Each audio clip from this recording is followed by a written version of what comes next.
Hola, buenos días. Vamos a ver ahora Beckwith-Wiedemann. Este es un síndrome muy interesante. Acá tenemos un número min. Y bueno, aquí les presentamos un par de asociaciones que es la Asociación Latinoamericana de Síndrome de Beckwith-Wiedemann y la española. Y bueno, aquí les dejo una pequeña imagen para desatar su curiosidad. ¿Por qué técnicas de reproducción asistida aparecen aquí en la portada, ¿no?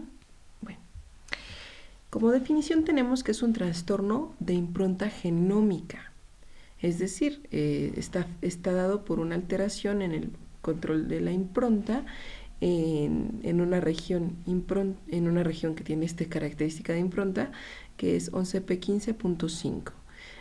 Las características clínicas cardinales son el sobrecrecimiento, la macroglosia, la presencia de efectos de pared abdominal, hipoglucemia neonatal, que es uno de los puntos críticos a tratar, porque pueden ser por algunos días después del nacimiento o puede incluso continuar con un hiperinsulinismo que puede poner en riesgo la vida del neonato, ¿no?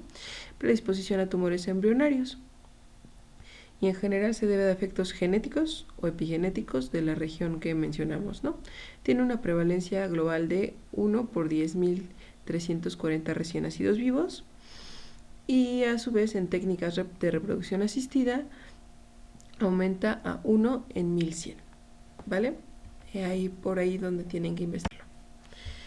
Bueno, en realidad ya no hablamos como tal de solo el síndrome, ¿no? Ya se ha denominado como tal un espectro de Beckwith-Wiedemann. Y es que ya incluimos las formas atípicas, que también son por disregulación de la región improntada, la forma clásica y claro, formas un poco más sutiles o aisladas, como por ejemplo el sobrecrecimiento unilateral, ¿no?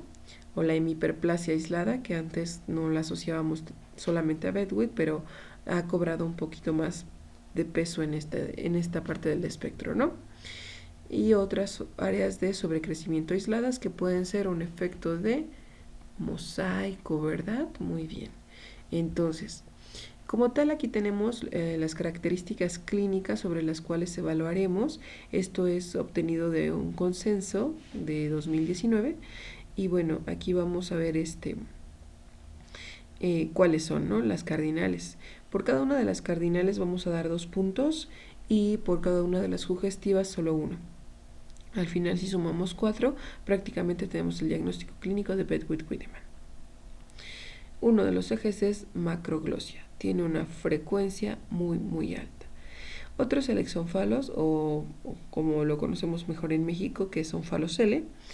En este caso se refiere como tal a defectos de pared, ¿no? Pero bueno, el que tiene más peso es el onfalocele. Rara vez llega una gastrosquisis, casi siempre es onfalocele. El sobrecrecimiento lateralizado, es decir, que tenga un predominio en un hemicuerpo.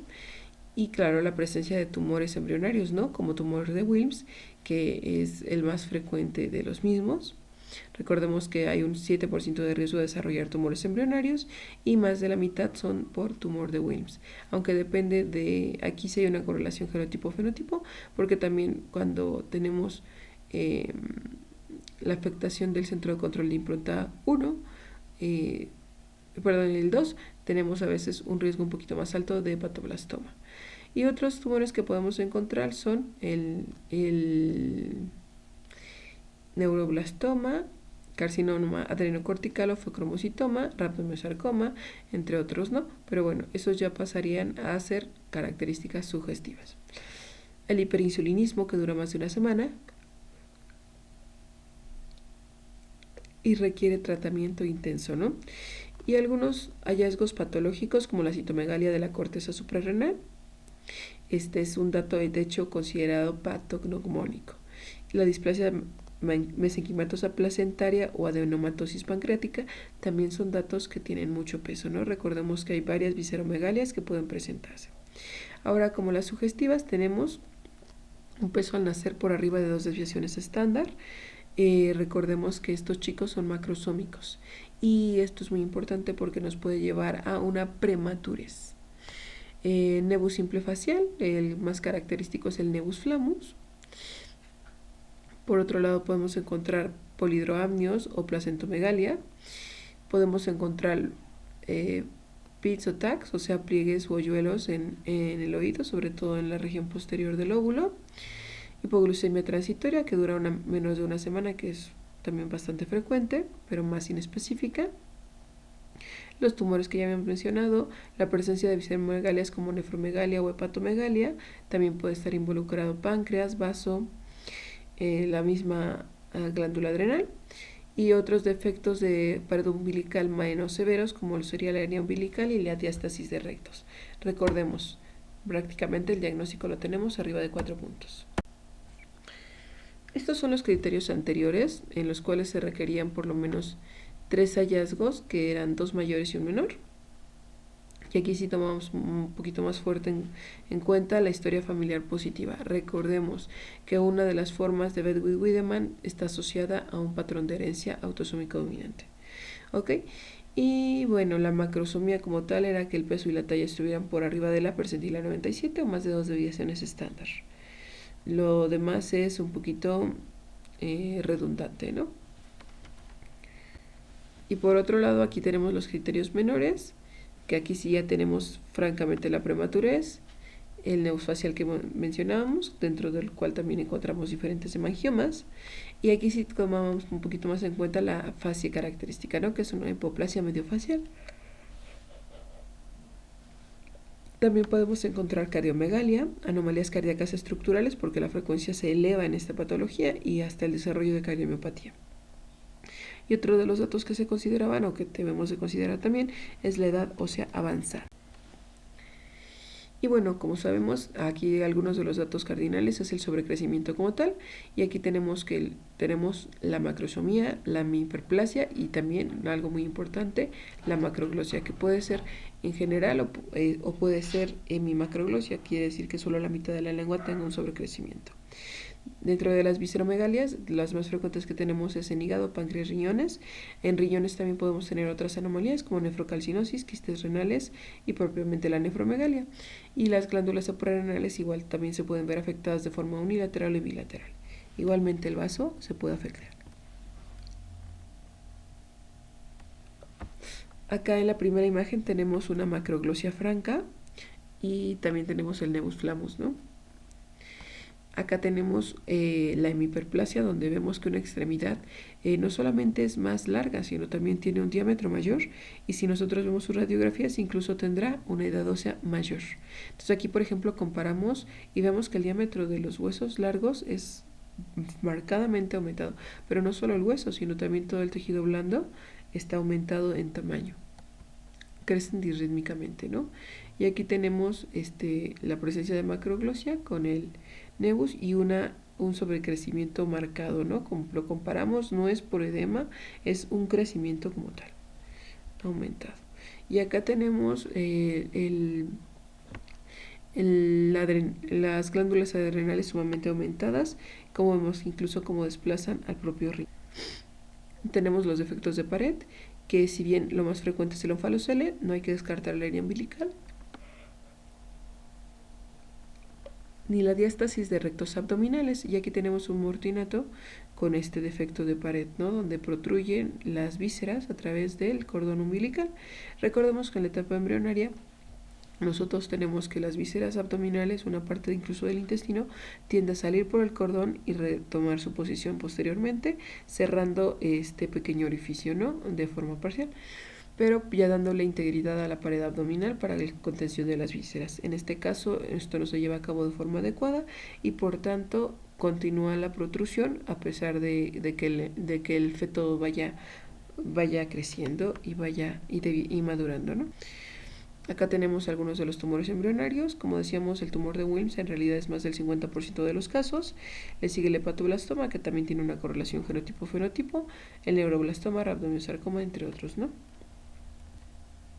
Acá tenemos los pliegues que mencionábamos, que es un dato característico. Esta dismorfia de pabellón auricular tiene estos patrones de pliegues o surcos. Y también pueden tener hoyuelos. Y acá tenemos un nevus flammus, una macroglosia. Y bueno, vámonos a las causas, ¿no? Al mecanismo por cuestiones de tiempo. Entonces tenemos que nosotros de forma normal tenemos la expresión diferente dependiendo de la región improntada, ¿no? Entonces, en este caso, nosotros por lado materno vamos a expresar H19 y dejamos de expresar IGF-2. Como tal, H19, recordemos que es un RNA no codificante del tipo largo no traducido, que como tal es un supresor tumoral y este va a regular el crecimiento, la proliferación celular. Va a tener una alta expresión a nivel de placenta y propiamente en el embrión, y posteriormente al nacimiento se sigue expresando a nivel de músculo liso, músculo esquelético y cardíaco. ¿Ok? Entonces H19 es un regulador negativo del crecimiento.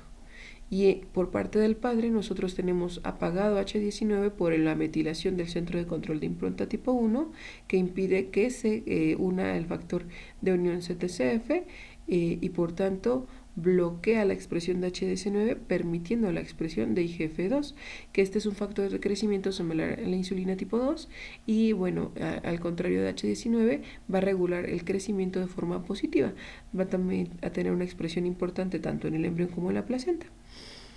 Y entonces esto sería la expresión normal en cuanto al centro de control de impronta tipo 1 o la región improntada 1. Sin embargo, en la misma región cromosómica, en 11p15.5 también tenemos el centro de control de impronta tipo 2, en el cual nosotros tenemos la expresión, bueno, ahorita hablaremos un poquito más de en la siguiente diapositiva, pero bueno, lo que quiero que vean es que nosotros tenemos como tal esta expresión diferenciada, ¿no? Mamá controla negativamente el crecimiento, papá expresa este control del crecimiento de forma positiva. Entonces, y se equilibran y mantienen un crecimiento normal.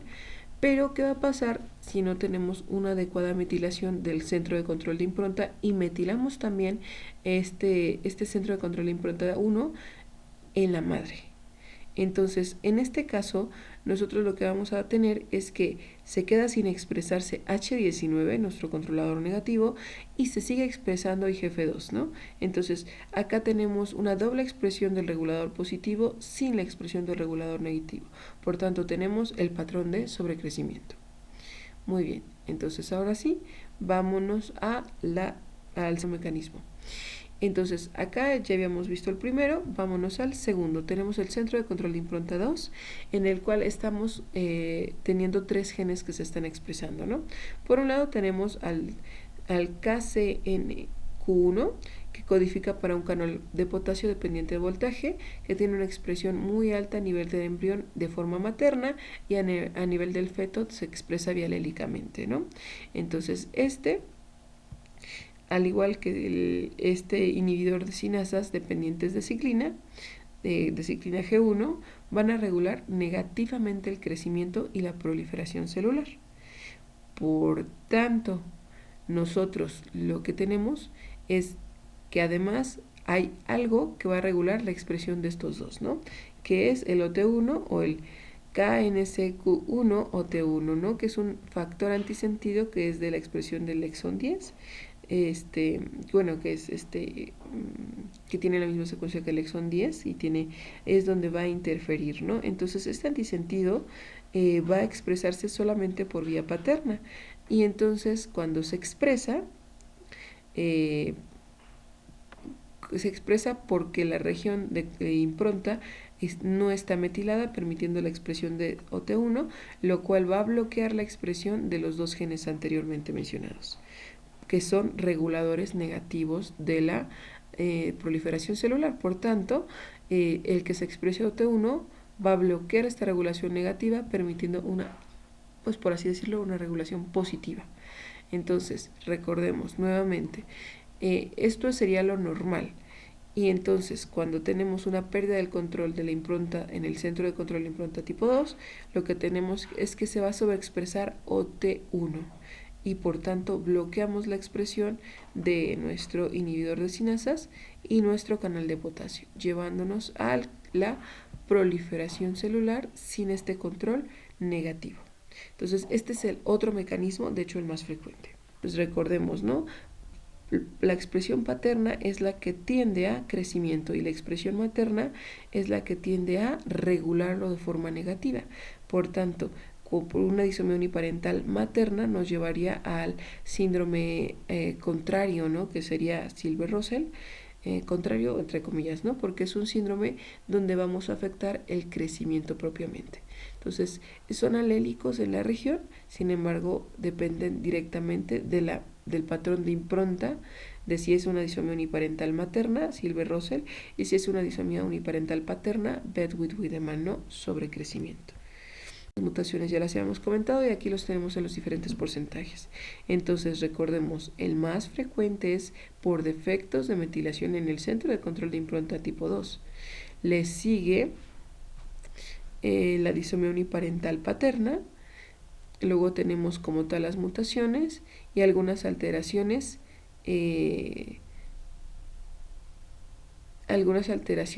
citogenéticas que pueden ser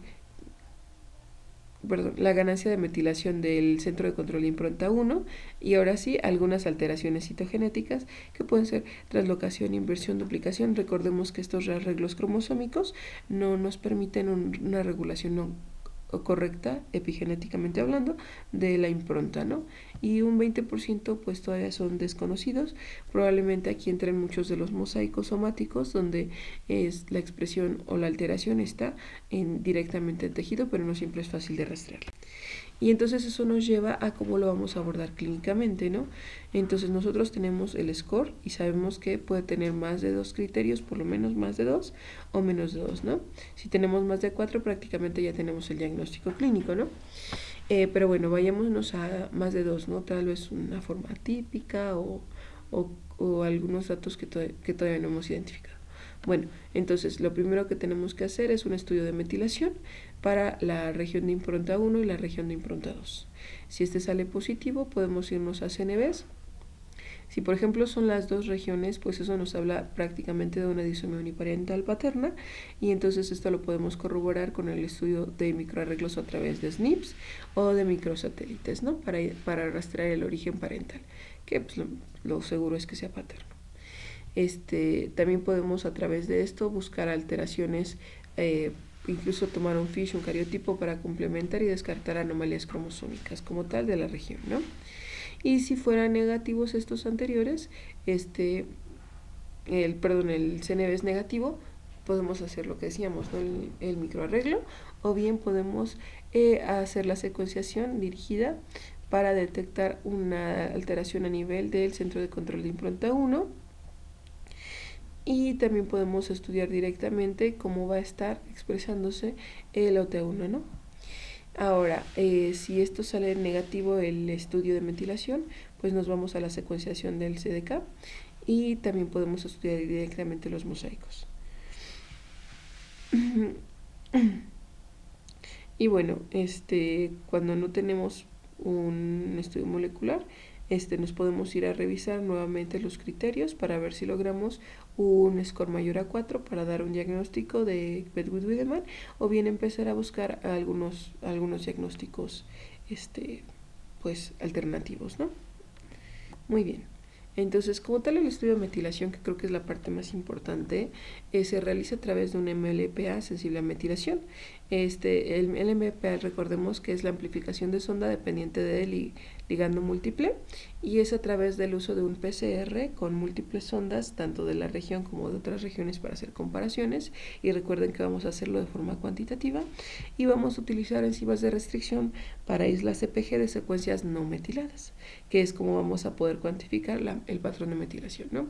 Y para disomía uniparental, pues nuevamente como comentábamos, podemos utilizar microarreglos ya sea por SNPs, que nos podrían dar datos incluso de nucleótidos, o bien hacer la hibridación genómica comparativa, ¿no? Comparando con un testán.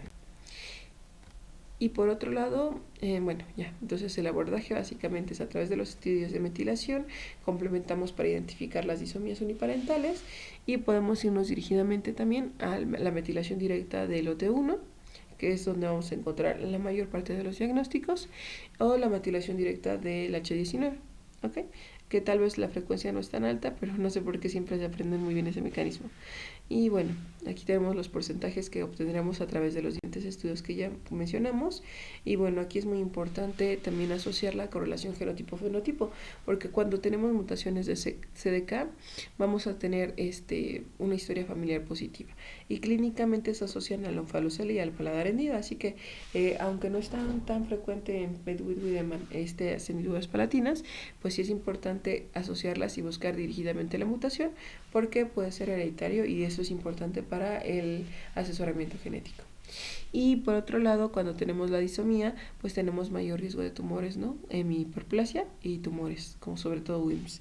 Y cuando perdemos la metilación del OT1, pues está asociado también al patrón de expresión de tumores, sobre todo tumor de WIMS, así como igual a la metilación, hipermetilación de H19, que bloquea, ¿no?, como tal la expresión del mismo, que recordemos es un supresor tumoral y por tanto tenemos mayor riesgo de desarrollar tumor de Wilms. Nuevamente aquí tenemos algunos de las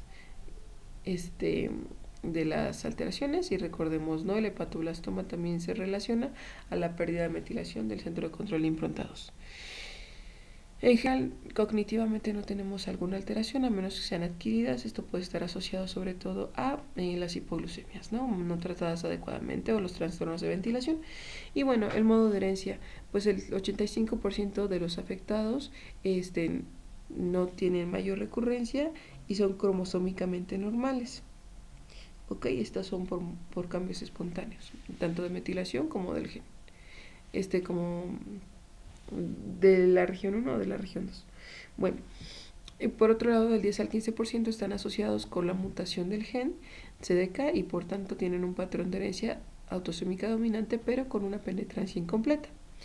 Y la transmisión generalmente es materna, es preferencialmente materna. ¿Ok? ¿Por qué? Porque en este caso lo que perdemos es la expresión materna. Bueno, y menos del 1% se deben a anomalías cromosómicas, ya lo habíamos mencionado. Entonces, el manejo. Aquí yo creo que nuestros ejes son que la